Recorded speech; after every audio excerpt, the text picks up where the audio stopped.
اللہ کے چنے ہوئے بندے ہیں، یہی لوگ ہیں جن کے لیے روزی مقرر ہے، یعنی میوے، اور ان کا اعزاز و اکرام کیا جائے گا۔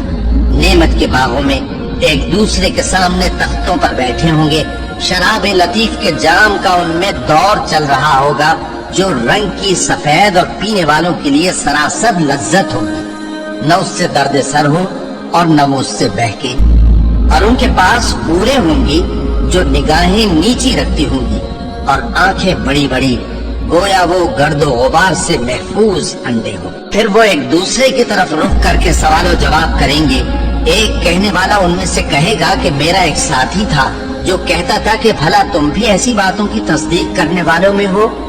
بھلا جب ہم مر گئے اور مٹی اور ہڈیاں ہو گئے تو کیا ہم کو بدلہ ملے گا؟ اللہ کہے گا کہ بھلا تم اسے جھانک کر دیکھنا چاہتے ہو؟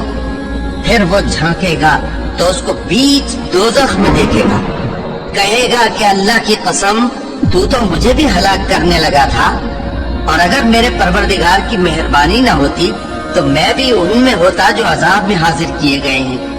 تو کیا واقعی اب ہم مرنے والے نہیں؟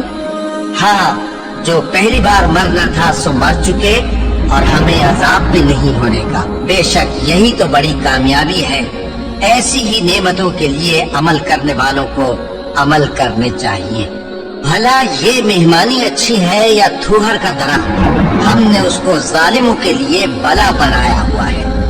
وہ ایک درخت ہے کہ جہنم کی تہ میں اگے گا، اس کے خوشے ایسے ہوں گے جیسے شیطانوں کے سر، سو وہ اسی میں سے کھائیں گے اور اسی سے پیٹ بھریں گے۔